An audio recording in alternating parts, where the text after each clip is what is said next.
komi tallaba u bɛ denmisɛnninw dɔw nati olu ka misiri la u bɛ salli n'u ye o denmisɛnnin minnu bɛ fila salli n'u ye fajiri u b'u dɔw bila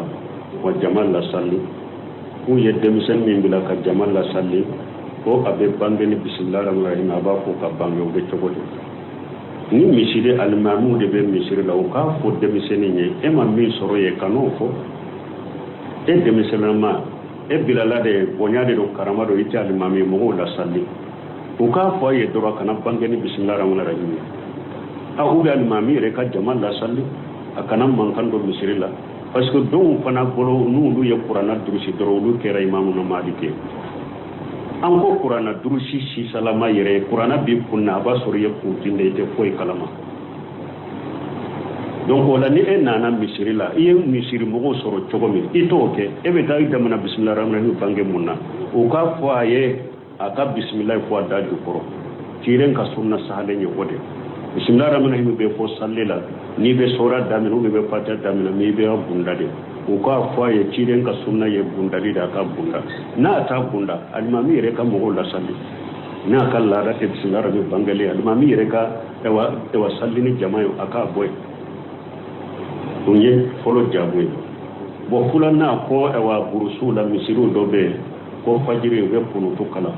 u b'u da de kuruku kɔfɛ dɔɔnin bon min ye kunutu kala maliki ka majɛ yɛrɛ la kunutu kala fajiri la bidiya de don kunutu kala yɛrɛ fajiri la a bɛ safa i ka majaabi de o de y'a to an ko jamana in kɔnɔ caman b'a danbe ka taa maliki majaabi ma mais i bɛ ko caman kɛ a tɛ maliki ka majaabi kɔnɔ o bɛ taa majaabi wɛrɛ de ka fɛn ta k'a dɔn maliki ka majaabi k'a kɛ komi maliki majaabi bisimila rahimi bangeli min fɔlen ye salli la maliki ka majaabi tɛ imamu na maliki ko bisimila palasi yɛrɛ tɛ salli la a ko i kana bisimila fɔ i ka salli bil kulliya maliki ka majaabi a ko ka gunda o ka bange o i kana bisimila rahmani rahim i kana salli daminɛ n'a ye o de bɛ risala kɔnɔ wala tastaftiha bi bisimilahi rahmani rahim in yɛrɛ sala kɔrɔnjɛ dɛ i kan'i ka salli dayɛlɛ ka daminɛ ni bisimila rahmani rahim o de ye malika majaabi ye mais malika majaabi mɔgɔw de bɛ pɛrɛn ni bisimila rahmani ka bange safa i ka majaabi de y'o ye malika majaabi tɛ bisimila rahmani bangeli kɛlɛ filanan duwawul kunutu maliki ka majaabi tɛ safa i ka majaabi a b'o de kɔnɔ kunutu ka kalan fajiri la donc kunutu fajiri la daimu ka doma ka bidiya de don kunutu fajira bidiya de don kunutu min ye sunna kunutu nawajili ni fɛn ye silamɛw sɔrɔ ko dɔ ye silamɛw sɔrɔ ni silama ɲɛma ko awa silamɛw a ye kunutu kala ala bɛ nin ko in kɔrɔta ka bɔ an ka cogo min o kunutu a dagara o ka kala fajiri la a dagara ka kala salli fana la a dagara ka kala lasara la a dagara ka kala kuturu la a dagara ka kala safo la farda duuru in bɛɛ o kunutu bɛ se ka kala la ka bange jama bɛ amina fo mais fajiri kunutu min filɛ ye ka doma ka o ye bidiya de mais ahmad ibn hanbali ɲininkara ni bɛ fajiri fajira bɛ kunutu kala bɛ cogo la ko bidiya don a ko ka salla kɔfɛ don a ko ni alimami wɛrɛ tɛ salli wɛrɛ tɛ i bɛ salla kɔfɛ a ka bidiya b'a yɛrɛ kan a bɛ kunutu kala min na ka bidiya b'a yɛrɛ kan e bɛ salla ko ko dɔ tun ye ɲininkali kɛ kunu ko i kunsigi an ko muso kunsigi ka yɛlɛma ni couleur wɛrɛ an ko baasi t'a la n'a ma kɛ kafiri muso ladegeli ye ani n'a ma fiman k'a la ko mais kunsigi ka fan dɔ couleur yɛlɛma ka fan dɔ couleur to a cogo la o bɛ cogo di maana i m'a bɛɛ yɛlɛma i ye kunsigi yɔrɔ dɔ de yɛlɛma i m'a dɔ yɛlɛma o bɛ cogo di kunun tun ko Allahu alam parce que koko n'a y'a sɔrɔ n y'a lajɛ n y'a ye kitabu kɔnɔ ka tɛmɛ kan ka mɛn a sika bɛ n na n tɛ sɔn ka fatawa k'a kan n b'a fɔ Allahu alam n bɛ segin ka taa lajɛ o dɔɔni kɛ b'a fɔ baasi t'a la u ko lɛsiri la nin ko sugu u dagalen de don hadamaden ye i ko hali k'i kunsigi yɔrɔ dɔ couleur yɛlɛma ka dɔ tɔ baasi t'a la silamɛya sariya la ou bien u m'o kɛ couleur kelen ye yɛrɛ i ye fan dɔ kɛ couleur dɔ ye ka fan dɔ kɛ couleur dɔ ye u ko baasi t'a la silamɛya sariya la mais an ye min fɔ fɛn fila in ka kɔrɔsa la a kana kɛ kafiri muso ladegeli kama a kana kɛ ni fima ye donc ni nin fila ma ye a la baasi t'a la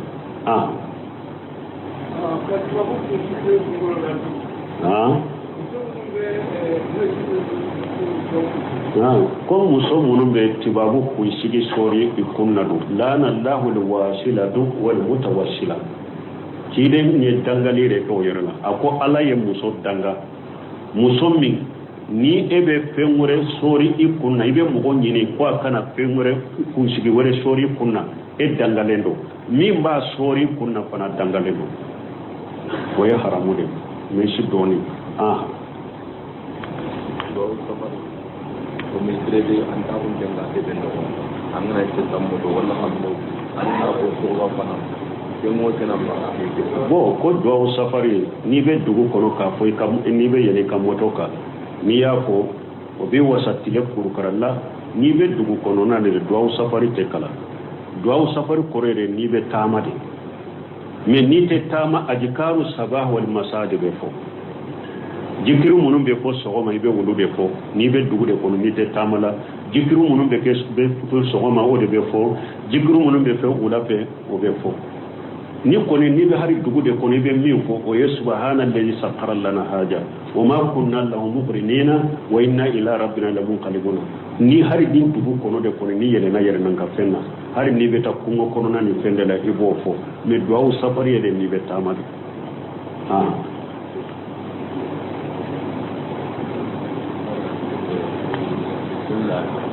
garde musu na ne sai ta kin na yi kuke da yin da kai kanya din ma bashi ko na ya ma ko na mamu ko ma da ko da kin ce ko ina kin da kin ya aje an da da ne baka abaka ko gona ko na da kin abaka ai no da ni na ai ko do ko lu ye gardien nyene kadim ewa dutigo doma so mo doma komis awa abu ka so garadi sufi abesiye metile fe gardien beta kama kona kola ajunube wuludawa wali muslimuna la surutihum munu ye gardien takabile ka so kono o saratu be wulude ne gardien ce na ya sura sarati la gardien kade ibe ya de suni tile itebo hari ni be bo foy ka sare ande man ka wordo di mai kata anka ka kalama me kana bokata yoro la nanta kalama nu o sarati bidde bu nu gardien ce ate daga ka bo nu ta kalama na bora nu ta kalama o jinu be gardien nu o sarati to nu nyon ce fana sarati mu nu nyon ce so de da dro be gardien ke tilefe makona ko min kadi beta na tara fenta ka wala donc nimbe sage kata munu nye gardien ta usaratiram min kan nimbe sage kata wodema digam kana ma awa ro kongi seri ya anti go digam kana ken ni ro kongi seri wa la ne ta ya da to biya kuna dine na kai ti ma pas bor kene yo oni dana na kai ba ko to lo kai to le ngana dine naga kinyare poronga tantaron kata macam ada kad cuma asli seri kita bahan taron wah kada ina dunia anna rab anto begini dan ada bau gana yang ngamadi yang ngamanya gana wah oda boga sage ni osa nunu kajja nunu tenyene kale kajja ale min kodro ko abani ko seri de ce nunu an ka fata wate suka nunu nyanabo na ya soro sariya munun be nunu nyanabo ni ka wuri di koksere ma atali na ko na bilala nyogo na be taw sariya udela ante se ko kiritige urdunna ide ga ke ta billanga Allah ya gana ko fatiha dangiya falan na fara ne sa ko mina urdunna ide bangana Allah ya gana na ide ke na para jindiya don ha na gana ko na ide ko billanga anga ka mane ka fatiha kan bon ko sufen nafila ko ni be nafila ke sufen ni ba fe kala delibe munda fatiha ka ko ambe min ko fatiha e min yen nafila fatiha kala ne ko fe faqira ummata yasra min alquran fatiha kala li ko fe ka sallila qur'ana yoro min kan no goyma o kala ko da fatiha ka ne min ye ala deli yoro e de be ka hamina ko min bila wala ika sujudu wala ika tayalla bauna ibe ala deli wala Waalaikum salam. Sikandi oga me oga me dingu kubenu nandangi ngen gana daga na anke na daga danga na siso na hanga mo na eremba bo alle be nyini kali munu ke ko nyini kali sabana ko ka ewa ni foro ebe do ka foro ka sene ko be chogodi hambe min fola ciiden ko man jalama mewa qida subura tuwiqahu min sabir radina yawm al-qiyamah ciiden ko ambe min fo borobali min fola dro ciiden ko mo ibalima wore adugo kolo ni ya tonya ka sibrinya kele tammo ka dugo kolo la kaminala ka tonyo kaminala yawm al-qiyamah do ugo sobranya kele hakketti ge fo dugo kolo wolon fula ka dilo kanna ina be jo sani alla ka kiri tige mo ni nyonje man zalama qida sura min al-ardi tuwiqahu yawm al-qiyamati min sabi radina akuni mo tonyo ka suburnya kele ta ka dugo kolola yawm al-qiyamah do ba tige fo dugo kolo wolon fula ka do kanna ina be jo be ba ye ko alla ka ta kiri tige jo ni nyonje mo wore be ko يعني يتكفون لكم أنا يغلمون بي يغلى يتكفون لبني يقوم مرمتبه هو يغلى يتكفون لبني وين يغلمون مرمتبه وواجب الأخرى من دوين موابا ko itikafu yala be daga furunyoma fula yala be daga ce ka itikafu ke ni muso ma jena yawa ube ko muso de ka jena ka itikafu ke ani fana yala muso be se ka itikafu ke ni ce ma jena yawa wa ambe min ko itikafu ye sunna de folo mustahabu de do bo muso te se ka itikafu ke na ce ma jena muso ko ni ka itikafu muso be itikafu ke de me ka itikafu sarati ko ce ka jena e ka itikafu ke aka soro fana ika itikafu teke sababu ni ka ce ka hakke do be cinya sokono parce que ki ka ce lado ka ai ka ce lado ka ka hakke udamo ye wajibi de itikafu ye fen kanunende ika ce ka hakke be itikafu ne o ye wajibi de ka itikafu ye sunna de donc mo te ta sunna ke ka wajibi ko donc la muso ko ni te sika itikafu ke na ce ma jenai ni ce ma jenai kana itikafu ke ube ni do na itikafu la ni ce ka hake do be cinya sokono kana itikafu ke ale ka hake matarafali be itikafu ne donc ni muso tai me ce ko ni muso kamaralite eka e be se ki ka itikafu ke hari ni ka muso ma jenai ale eka nunjuru ta ale bolo ka eka marali ta ale bolo wala ale de kam marali be e bolale de kana fenke ni e majenai mais e be se kay kay tikafu ke hari ni ma saray kam musola hari na majenai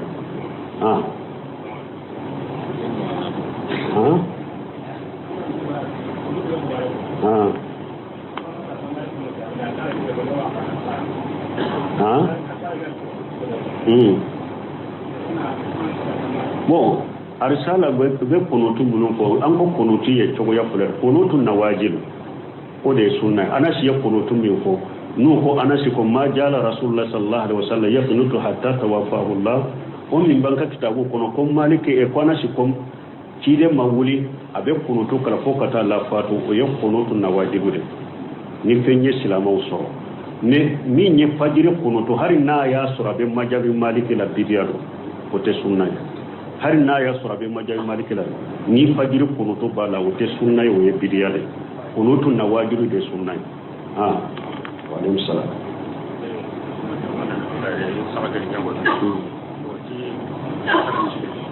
ora ko tan kan ci da ci musire suma ta mu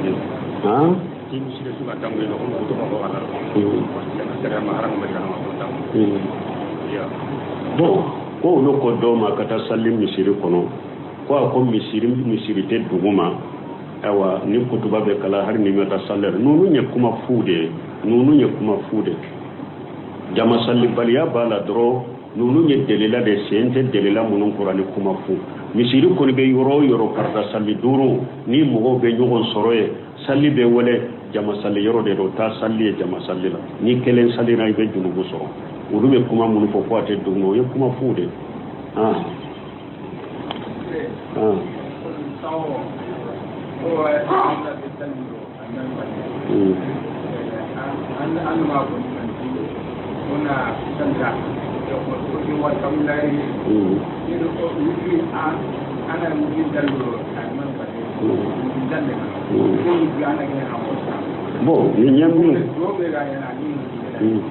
Bon, ni min fo doro an ko ciilen ko wotiri fula ke su kelen kono tallaban na sisa misiru do nafila min be ke safo kofe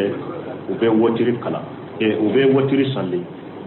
bon ko ciilen fana ko ikato alimamin nofe ni tora alimamin nofe fo kata salli bayinyana su mume nafila salli baraji be tima bon ko su kono na fana la fana wotiri wore be ke e ba ke togo di sisa e fana ba ke ka wotiri salli safo kofe tarwihi wotiri salli ba fe ka wotiri salla kofe do nunu lameli kadi he wotiri wore fana be salli su kono e ba ke togo di folo la folo ambe konnan jabila katam misiru la ka famu ni tallaban nana safu ni wotiri kanka bilade parce que be doni ke bawo do bolo tarawihi fule sisa niya salli ka wotiri salla a kofe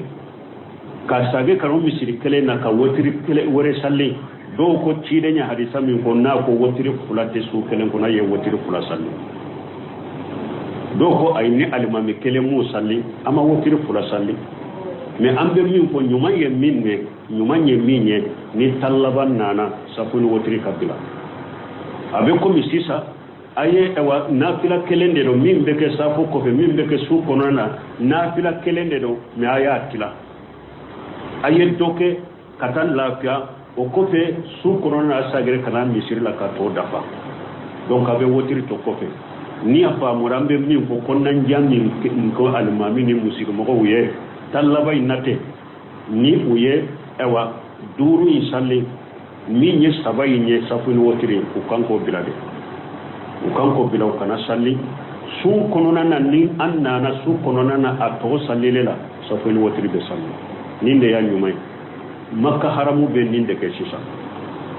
ulu ye safoni wotiru ba bilade nu ye teslima duru inke ulu be e wasafoni wotiri bilade su konona ta uba salli haramu bo ode ke sisa donc wotiri kanka bila tallabayna wotiri folo kanka to de su konona ana salli ambe konnan ja folo min ke mo ye o yode musiru kankan dinke ni misiru ma famu man dinke dan ko emi mba fe sisa ika wotiri sallino ci den ko ka wotiri sallal man folo no fe fokata ba buno seminu yenni jaado kama di mu fatawa ko ako alimami folo wotiri salla ko fe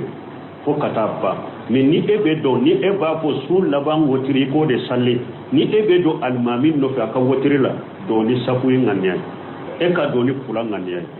ni almami wotiri ka yeddo o ka sigira ya salamu bila e kana salamu bila de e ka wuli kana kelen faraitaka e ka wuli ka kelen faraitaka a kera fulai bolo donc su laba ibe ka wotiri sa non semira rahimahullah aya fonni to wala kama di fatawa kono ube ni mo mi nye wotiri salli almami foro inofe ye salamu bila nofe ima do faritaka ka ke fulai su laba ni eye wotiri salle o nofe na ye salamu bila ikana salamu bila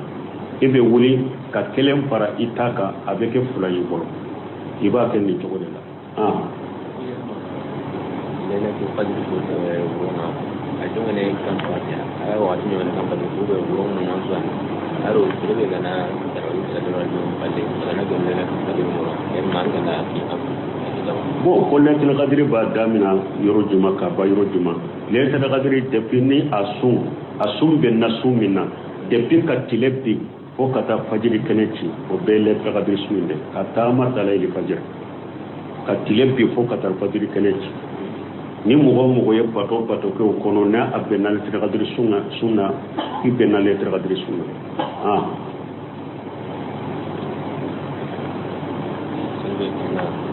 wanda ya haramu wanda yan gana ko ne kin balle wani ko shi baka ya wani din ma da wuri ko tare ne ba wannan tawanda da ba ta tare ne don murutila ceyere bon koni mo eto nye muso furu siriya ka furu na folo be bo me o ko fe enana bo muso ina yala na folo be be sagewa har tafsir munun temena dawra bunni sungalo na anyen nunum pere latti hada madon ka ambe tafsir munun ke derisu munun ke nu yu lameni famuye nyini kali munun be jabe nu yu lameni famuye nyini kali chaman be ute soma anyen ni fo dawra bu derisu kono harama me ni e muso furu shiri aye furu na furu hakefo e ya bila kasurima dona ye donc furu na furu tilanje de be muso ma donc na tigi murtara ka bo muso la furu sirlen ko fe na furu bolen ko fe furu na furu tilanje be di muso ma tilanje be sage alem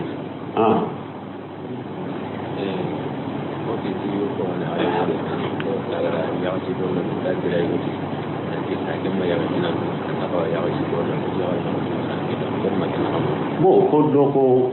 musomani do ko aleya anye sirika hijabu do kanye sirla do kanye sirika nye datugu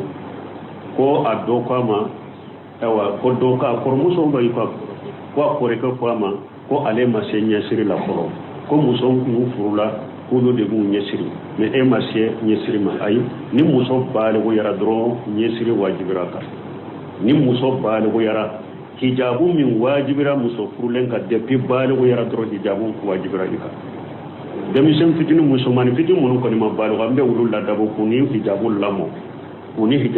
ni adabu nyama wajiba uluka ne fimo fe mbali ko yara nye sirini hijabu ki far kolo be sutra wali ke kaniye wajibi doika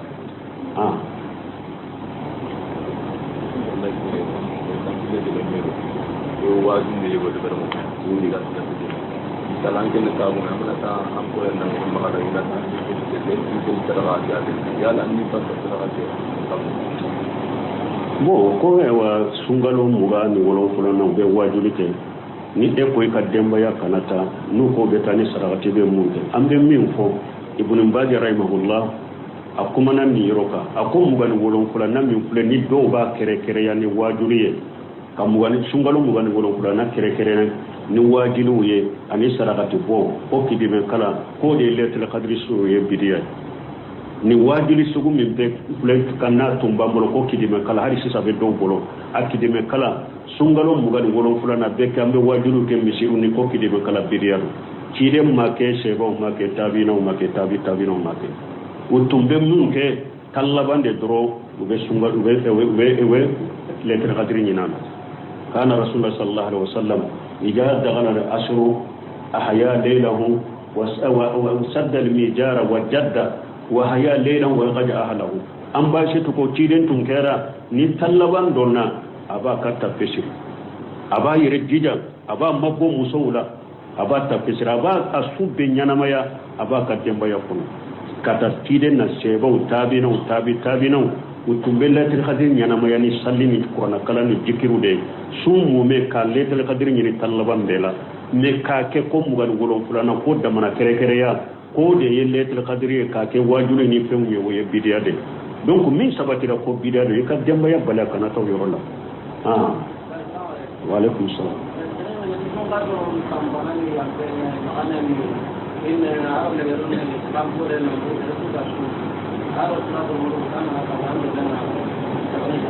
bon ko yemu fo ko sungalo tan folo awa ko junubu yafa tan chamanche kan foroya talaba la hinna nemali nunun te hadisa sahalewu sungalo ewa kurukara la be junubu yafa kala sungalo kurukara la be nemali kala donc min ta hadisa sahalewu ko sungalo tan folo ni ndere talaba ni ndebe ke tan na chamanche ni ndebe ke hadisa sahalen to ye hadisa min ko ni Sheikh Albani ni Suwaib Arnautu ya Kenya ni hadisa min nana in ewa ni jiden ko inna lillahi inda kulli fitratin utaqaru minan nar ko abe alay suntige wakati ala be jom do kan horiya ka bota sumama ani hadisa do nana walillahi utaqaa fi kulli laylatin hadisa do la ko alewa jom ewa jom kan horiya be ala bolo ka bota sumala sungalo soso o jalika fi kulli laylatin min ramadan sungalo soso kan horiya li do be ala bolo na be don kan horiya ka bota sumama ni hadisa kula min kula ni nye Suwaibu Arnautu hadisa do an ka wakati ka hadisa don bagado ani Sheikh Albani an ka wakati ka hadisa don bagana do u fulayen ni hadisa kenaya hadisa min koni nana ko suwosu ala be jonka horonya ka botta sumama soy wara na ngutu anu Sheikh Albani yenni hadisa nunun kenya kula saha jonka horoya ta suwosu yo la saha ulu fana de yanka wakati hadisa don bagawe yo me min ye ko tan folo yenni nye tan jamanche ntallaba yenni o sahalente ko kamunte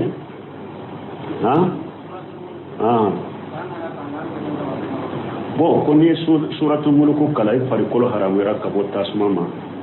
irwaye min ya Albani ya la saha suratul mulk ni ya kala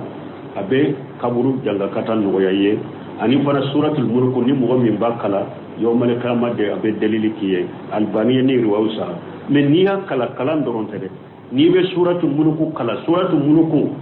adabu munum bara nyamare kam munum bara ibu beke balili fe munum bara ibu toy ninde ye ko be tanga kabo kaburu la jamon ninde ko be dalili kiye me kala fujo ka kolo jon kala te wotede akasur min be suratul mulk la be mo bila min na ibote suratul mulk aya be mo fatanya kabo min na yo toy mana ko munum be suratul mulk la be jogo dabara ela donc ninde kisi nyen ninde ko me kala Allah fujo kala sembulu tede wakati sera subhanaka allahumma rabbana wa bihamdika ashhadu an la ilaha illa anta astaghfiruka wa atubu ilayk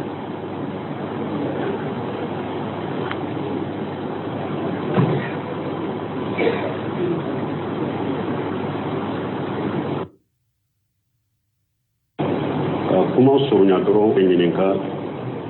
ko komi tallaba ube demisenu do nati uluka misiru la ube salli nuye o demisenu munum be filan salli nuye fajiri ubu do bila wa jamal la salli u ye demisen min bila ka jamal la salli ko abe bangeni bismillahir rahmanir rahim aba ko ka bangi ube chogodi ni misiri alimamu de be misiri la o ka fo demiseni nye e ma min soro ye kanu fo e demisenama e bilala de bonyade do karama do ite alimami mo la salli o ka fo ye doro kana bangeni bismillahir rahmanir rahim a ubi alimami re ka jamal la salli akana mankan do misiri la parce que don fana bolo nulu ye qur'ana durusi doro lu kera imamu na malike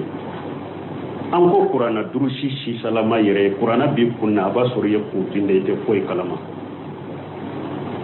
donc wala ni en nana misiri la iye misiri mo soro chogo mi ito ke e be tayi damana bismillahir rahmanir rahim bange munna o ka fo aye aka bismillah fo da jukoro tiren ka sunna sahale ni wode bismillahir rahmanir rahim be fo sallila ni be sora daminu be fatiha daminu ni be bundade o ka fo aye tiren ka sunna ye bundali da ka bunda na ta bunda alimami re ka mo la salli na kala da bismillahir rahmanir rahim bangale alimami re ka ewa sallini jama'a aka boy unye folo jabwe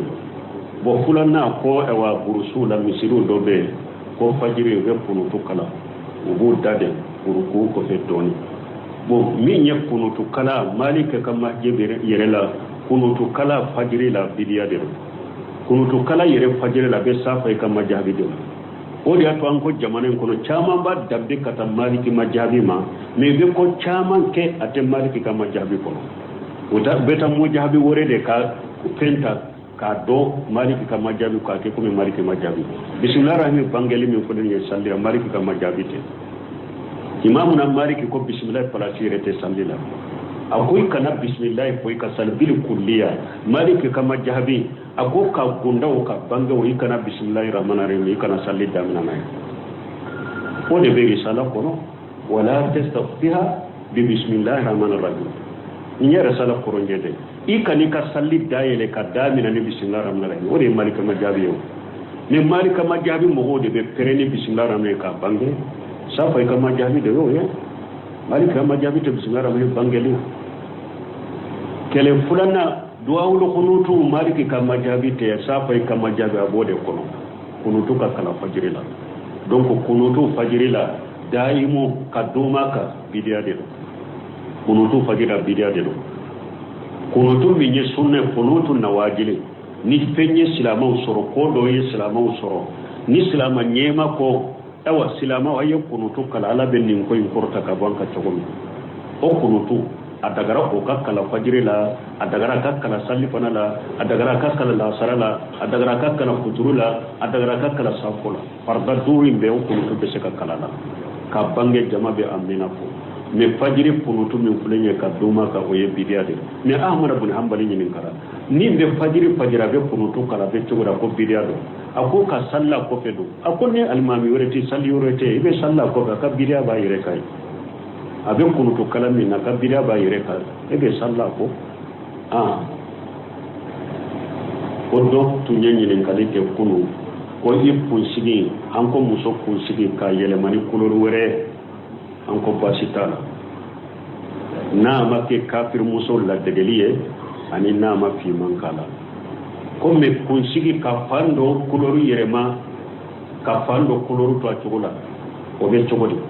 mana ima be yelema yi kun sigi yoro de yelema ima do yelema o be chogodi kunun tun ko Allahu alam parce que koko na ya soro nya lajje nya ye kitabu kono katema ka kamme ashika shika benna beso ka fatawa ka kamba ko Allah alam besa ge kata lajje mo doni ko ba ko bashi tala ko lesiri la nin ko sugu daga lende do hada matenye ko hari ki kun sigi yoro do kuloru yere makka doto bashi tala silamiya sariya ube mu ke kuloru kelenye yere iye fando ke kuloru doye ka fando ke kuloru doye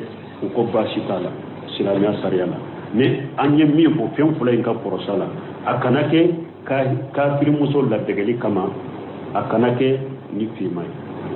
donc ni fula mai ya la bashi tala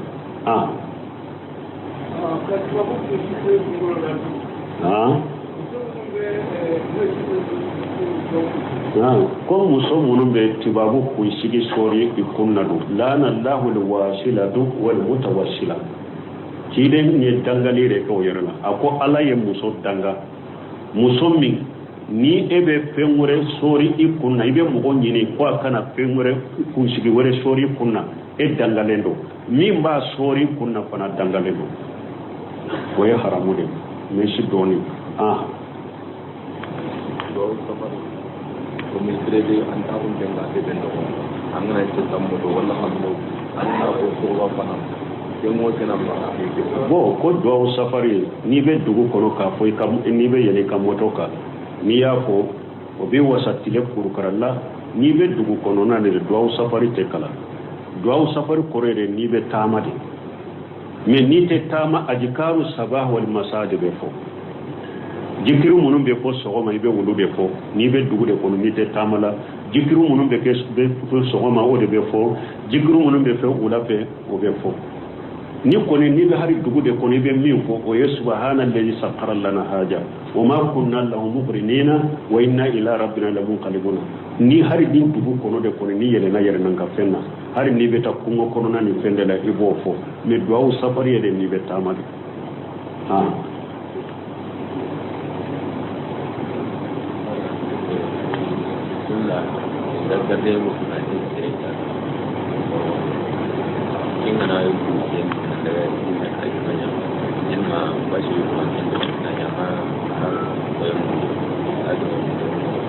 nama mun komba serakin seko o ibunda kinya ani angara kana baka abaka o gona o gona de kenya abaka ai mo ni ko do ko lu e gardien ni kadim e wa dutigo doma so mo doma komis abu ka so garadi sufi abesiye metile fe gardien beta kama kona kola ajunube wuludawa wal muslimuna la surutihum munu nye gardien takabile ka so kono o saratu be wulude ne gardien ce na ya sura sarati la gardien kade ibe ya de suni tile ite bo hari ni be bo foy ka sare ande manka wordo di mai kata anka ka kalama me kana bo kata yoro la nanta kalama nu o sarati be de bu nu gardien ce ate daga ka bo nu ta kalama na bora nu ta kalama o jinu be gardien no sarati to ni wonce fana sarati mu ni wonce su de da dro be gardien yake tilefe makono ko min kadi beta na tara fenta ka wala donc nimbe sage kata munu nye gardien ta usartira min ka nimbe sage kata wode ma diga mpana ma awa rukungi seri ya anti go diga pana ken yo do kondisi wa la ne ta ya da to biye kuna dine na kai ti ma passport kene yo oni dana na kai ba ko to lo kai to le ngana dine na ga kinere poro ma tantaron ta man cha ada ka ma asli sere ke ta ba antaron wa kada ina hundunya anna ra ba to bidin ila na dangi ba gana yana ngambadi yana ngami ina yana gane wa odaga boga sage ni wasa go nunu kajja nunu tenyine kale kajja ale min ko dro ko abani ko seri de ce nunu an ka fata wate saka nunu nyana bo na ya soro sariya munun be nunu nyana bo ni ka wuri di ko seri ma atali na ko na bilala nyogo na be taw sariya udela an te ko kiritige urdunahi de ga ke ta billangana Allah ya gana wa fatiha dangiyan fadan na fara ne sa ko mina urdunahi de wa ngana Allah ya gana nahi de ke na para jindiya don ha ya gana ko nahi de ko billang anga kawa mane karna fatiha kan ko sufen nafila ko ni be nafila ke sufen ni ba fe kala delibe munda fatiha kan ko ambe min ko fatiha e o min yen nafila e fatiha kala ne ko fe faqira ummata yasra min alquran